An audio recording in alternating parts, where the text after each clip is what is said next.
of a forgotten village. Where no one speaks of the missing. And the earth drinks the blood of silence. Every 7 years, a child disappears. No screams. No search.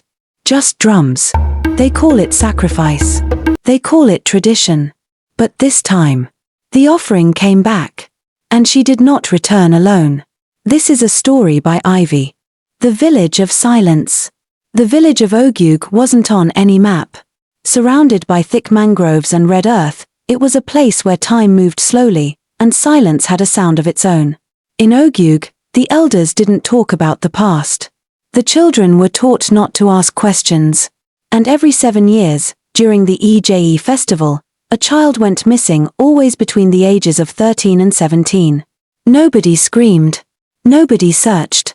Nobody cried. They simply said, "The gods have chosen. We must not question them." And life moved on. The girl who came back. It was the 7th year again. The drums of the Ije festival pounded through the night like a heartbeat. Fires danced. Palm wine flowed. Children painted in white chalk ran through the dusty paths. And then, Adanna disappeared. She was 16. Bright. Rebellious. Her mother, Mima, begged the chief priest to look into his mirror. He shook his head. The spirits have taken her. But then, 5 nights later, Adanna came back. At dawn, the village square was quiet when a scream shattered the air. A farmer had found her crawling out of the forest barefoot, her white festival wrapper torn, skin bruised, and blood trickling from her nose. She wasn't crying. She wasn't talking. She was laughing. But her eyes. They looked like she had seen death. Ditchy whispers begin. The elders tried to hide her. They said it was taboo, no offering had ever returned. The shrine was angry.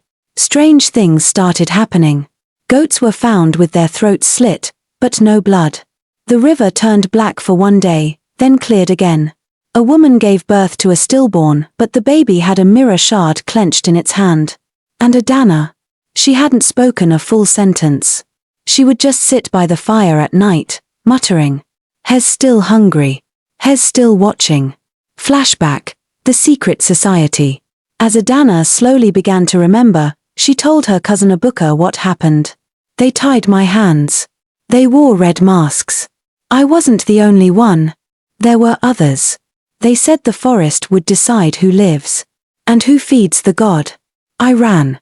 I don't know how. Something pushed me. A voice said, "Go now, child of fire. Go before he sees you." Ogugu was shocked. There was no god. No spiritual ascension. Just men. In masks. But that night, when he tried to sneak into the sacred grove, the village bell rang on its own. Loud. Furious. He was found the next morning, his ears gone. And on his chest, carved in fire. Silence Mimai's confession. One night, Mimai, Adanna's mother, lit a lantern and called her daughter close. With tears in her eyes, she whispered, "Your brother was taken too. Before you were born. They said it was for the gods. But I knew. I saw Chief Elidu carry him in a sack." Adanna's heart stopped. Her mother had known all along. "I kept quiet because I had no power. But you came back. That means the gods are no longer in control. The people are the return of the god." The chief priest, shaken by Adanna's survival, visited the old oracle shrine for the first time in 30 years. He burned incense, cut himself, and begged for a sign. Instead, the mirror in the shrine shattered on its own, and in its place, a voice whispered from the shadows, "You broke the pact. A child returned. Now 100 must go." He collapsed, shaking. Blood ran from his ears. When they found him, he had written just one word in the dust. "Run." Adanna began having visions. She would see people's shadows. But some had horns instead of heads.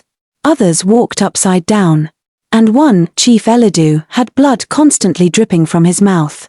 She realized her return wasn't random. She had been chosen to destroy what the village had kept hidden for generations. Inside her, the spirit of Osu, the fire goddess of their bloodline, had awakened. Her grandmother had it. Her great-grandmother too. But it had skipped her mother. Now, it lived in her. And it was angry.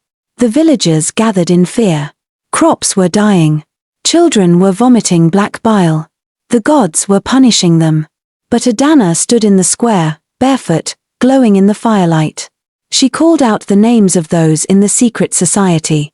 Chief Elidu. Barber Okoro. Priest Ujum. Mama Anine. The crowd gasped. Suddenly, wind blew. The fire roared. The earth cracked under the shrine. The secret society members began to scream as their bodies twisted. The god they had worshipped wasn't a deity. It was a beast fed with children's fear. A spiritual parasite. But Adanna was its end. She spoke a final word in the ancient tongue of her grandmother. Osu. Mwon Ken. Fire returned to dust. The ground swallowed the shrine. A bright light shot into the sky. Then, silence. The girl who changed Ogugu. 3 years later, Ogugu was still rebuilding. The festival was banned. The shrine was sealed. And a new school had opened named Adanna Firelight Academy. She now taught children the real history of their village, not the lies the elders told. Some still feared her. Others worshipped her. But she didn't care. She was no longer just a survivor. She was the last offering. And the first fire. The end. Thank you all for watching. Drop a comment of what you've learned in Adanna Story and don't forget to like and subscribe for more African stories. See you on my next video. Bye.